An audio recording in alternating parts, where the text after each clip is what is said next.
way you speak to him with your words, your tone of voice, your body language, your facial expressions. He says, you know what? Yeah, babe, I respect your opinion, but this is what I honestly think that we should do. Hello everyone, and welcome to Gems and Pearls with Love. If you're returning here, welcome back. I am so happy that you chose to watch this video, to subscribe to my channel, and to all who are new here, I would love if you would join me by subscribing and clicking the notification bell so you don't miss my next video. So without further ado, I'm going to get right into today's topic. So on the video that I last put up, I talked about submission. I talked about what submission is not, and basically just kind of skimming the surface of submission. I feel like there's so much more to say. It is such a big topic, and it is very dear to my heart. Like, this is something where you're going to hear me talk quite a bit about on this channel.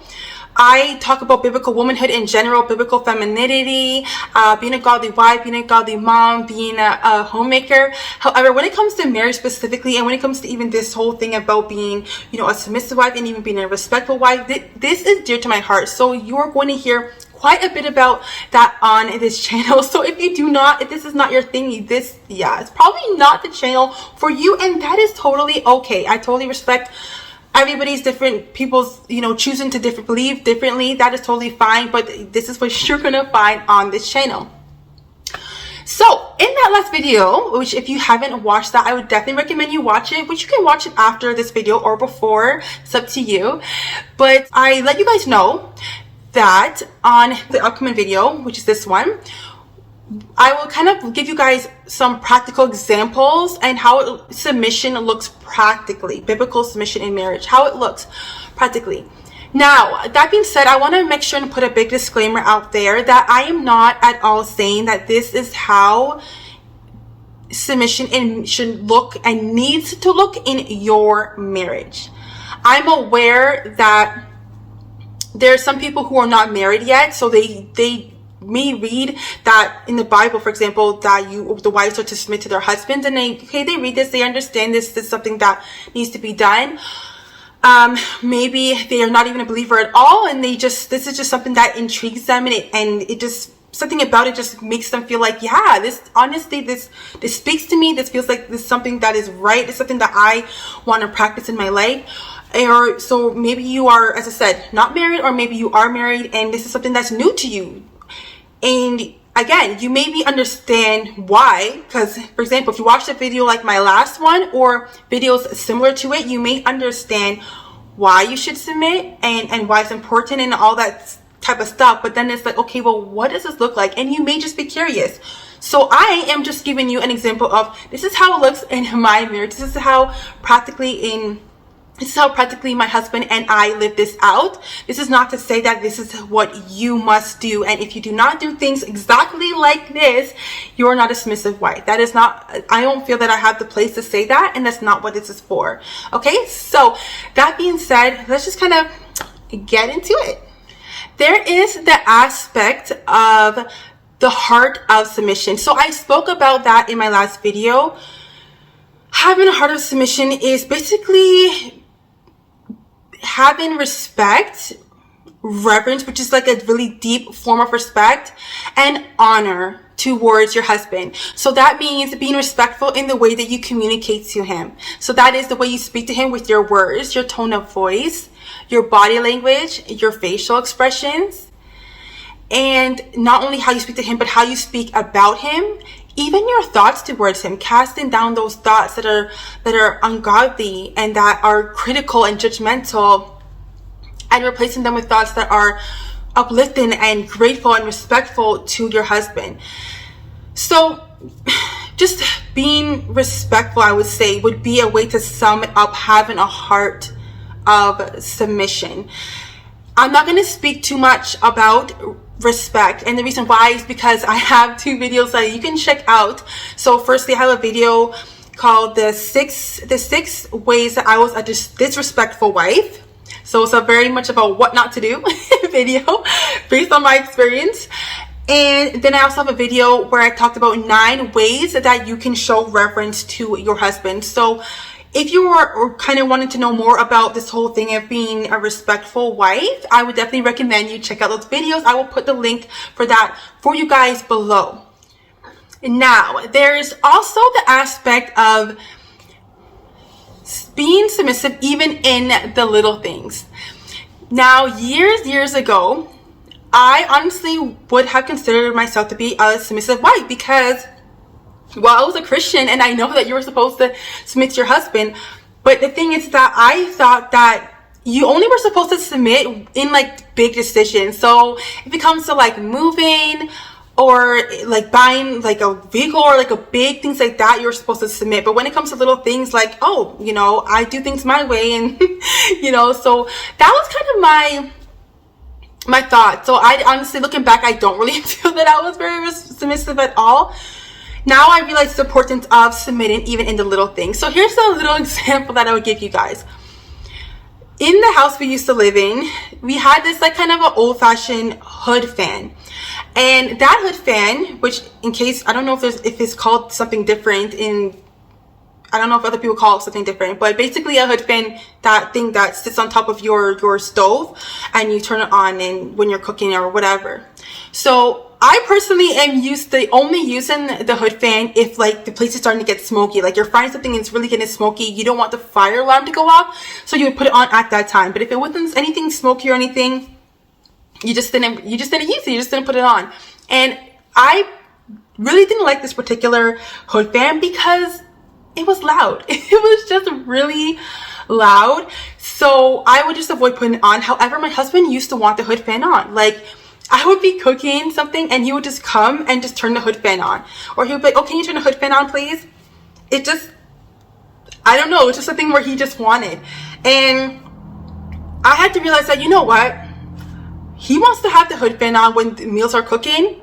This is not something that's really complicated. It's not going to kill me to just have the hood fan on. So I started to cook with the hood fan on. And here's something really important, guys. It wasn't only when he was around. Even when he's not around, when he's at work, I used to put the hood fan on. Because, again, this is about submitting and choosing to respect him even in the little things that to us we may brush off and think, oh, well, who really cares? Like, what does it matter? He's not going to know if I had the hood fan on when he's at work. It's just having that heart of submission where it's like, you know what, this is what he wants me to do and I'm going to just do it, because at the end of the day, I'm not doing it necessarily for him. I'm really doing it for my Heavenly Father. I'm doing it in obedience to him. He's asked me to submit in everything. Why submit to your husbands in everything? So therefore, that means even the little things. And as we practice to do that, we will find that bigger things come a bit easier. Another thing that I try to do, and I want to make sure and really empathize that word try, because hey, I told you guys from the beginning of this channel, I am not perfect, nor am I trying to sit up here pretending to be. I messed up. I do things but I have to go and apologize after. I gotta get back up and try again. I am not perfect. However, it doesn't mean I don't know what is right. It doesn't mean I don't aim to do what is right, and I try to as much as I can, but I don't always. So I try my best to not be argumentative. And the thing is, I want to be careful when I say this to you guys, because in the last video, I made sure and let you guys know when I was speaking about what submission is not, that it is not something where you don't have any voice. You cannot have any opinions. You're just like this mute, be quiet, do what he says. You know, you don't have any brain or thought. No, it's not that. And I stick to that. That is extremely true. The thing is, what I'm about to say, I think can possibly almost sound like I'm contradicting that. So I hope not. I just hoping that you're going to be able to hear the heart of what I'm trying to say. So I hope I'm going to be able to do this justice when I explain this. So try not to be argumentative is basically another way of me saying to pick my battles. Realize not everything I have to contradict him on. You know what I mean? Not everything I need to share every single opposite contradicting thought that I have about everything he says. There's just not necessary about everything. So I couldn't think of a real life example, to be honest, at the moment. So I'm just going to make something up. Basically, let's say if my husband's like, you know what, we had plans maybe to go camping this weekend. He's like, you know what, I don't think we're gonna go camping this weekend. We're gonna go next weekend instead. Now, for me personally, I'm someone that doesn't really like change, and I definitely don't like change in plans. So I kind of feel like when I have something written down in my planner and it's this date and it's on my calendar, on my phone and everything, I just kind of like it to go that way. Obviously, I know sometimes things happen, but if it's not like if it's not something that's really big and you know, like, oh my god, this emergency happened, I'm just kind of thinking like, okay, well, why can't we just go with what we're doing? Like, that's just my thought process. So right away, if my husband were to say something like that, I'm sure thoughts are gonna come in mind like, but what if next weekend the weather's bad, and why? Let's just go this weekend. And I'm just gonna be having all those thoughts. Now, is it wrong for me to share those thoughts? No, I don't think it's wrong for me to share those thoughts. And for me, at the very least, I'm probably gonna say, oh, why? What makes you decide? What makes you think to go next weekend instead, babe? I'm probably gonna ask that because I'm gonna be curious to know, you know, what made him change his mind. And just, again, there's nothing wrong with that. But however, I don't need to necessarily why him to death about everything, you know, although I don't need to flood him with all the why nots and why I don't like the idea of going next weekend and stuff, because if I really sit back and think about it, it's really not that bad. Okay, we're not going to go this weekend, we're going to go next weekend. So I'm probably going to ask him why. Oh, why, babe? What makes you say that? He's like, you know, I just honestly, it's been a long week, to be honest. It's been a long work weekend. I just really don't feel up to going this weekend. Okay, babe. Yeah, that's cool. I'll just go ahead and switch everything. I'll make the changes that need to be made. Is there anything you would need me to do to change that? So, you know, that's the response that I think that I would like to have with some situation. Even though, as I said, I might have all these thoughts of, oh, but I don't want to do that. You know, I already have it on my calendar, but I already told my parents this and this and that. I don't need to, I just don't need to flood him with all the why nots and always contradict every single little thing. There's some things that I can learn to just go with the flow. Pick my battles and allow him to lead. It's not everything that I need to be spilling out all of my fears and doubts and I just don't feel like and why not. I do my best to respect his opinion. If I put on a certain dress and he's like, honestly, babe, I think that's just showing a little too much. I think it's just, I really think that maybe you can put something else on. There's gonna be there might, you know, be a lot of thoughts at the time. I might have that sort of feeling of like wanting to be rebellious and just be like, well, that's what I want to wear, you know. Again, this is where having that hardest when she comes in and it's like, okay, you know what, babe, if you don't feel comfortable with me wearing this, all right, no problem, I'll go put something else on.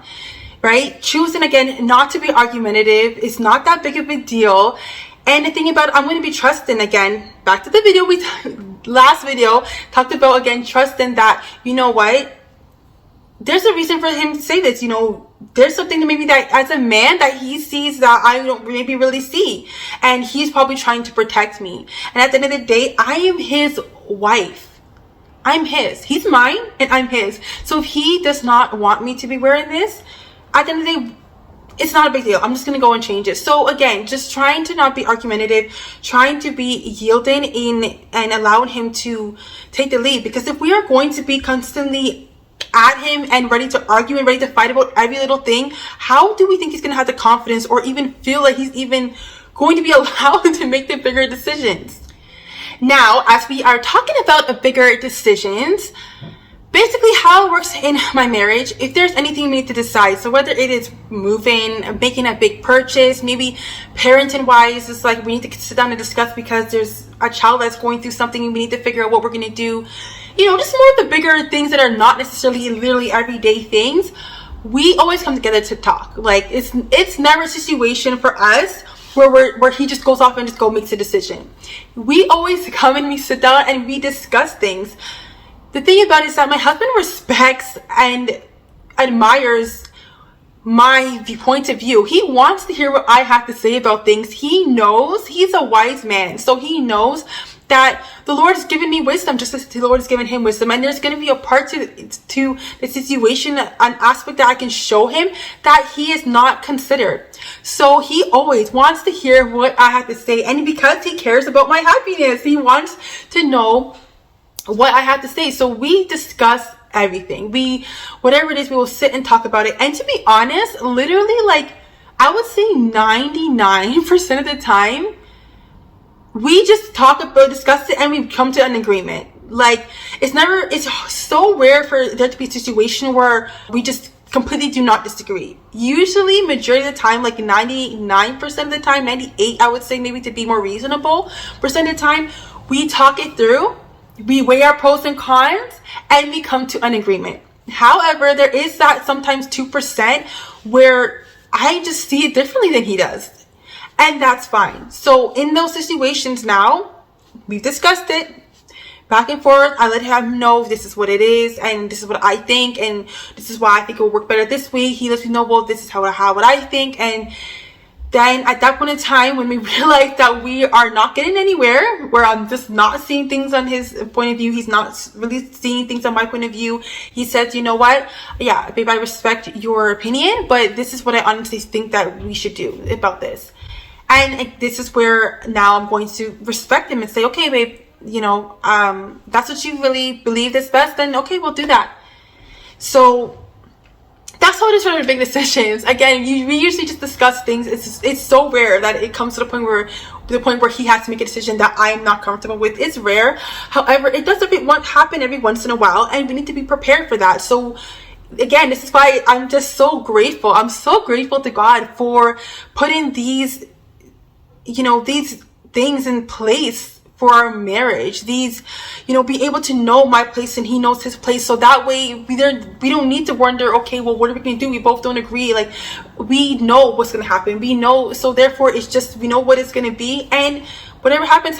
If it works out good, awesome. It worked out great. If it doesn't work out good, oops, you made the wrong call. That's okay. Let's just figure out, babe, how we can work this out. Let's figure out how we can overcome this. And we don't say, I told you so. We don't say, I told you so. That's not helpful. We don't need to bring him down. We don't need to cause him to feel less confident to make his next decision. We just figure it out and we move forward. Because at the end of the day, that's what we are. We are a team. We are a unit. Okay, guys, that is it. So again, as I said, we will be talking more about this, and possibly even in this the next video. I'm not too sure. I don't want to promise things because I might get pulled in another direction when it comes to topics, but we will definitely be continuing this discussion on submission, whether next video or some other time in the future. Thank you so much for tuning into this video. Please like this video, as this video and things around this topic does not really get too much likes, and comment below. Let me know your thoughts and how does submission look practically in your marriage. Okay, let's continue the discussion in the comments below. So guys, please subscribe to the channel, and I will see you next time. Bye bye.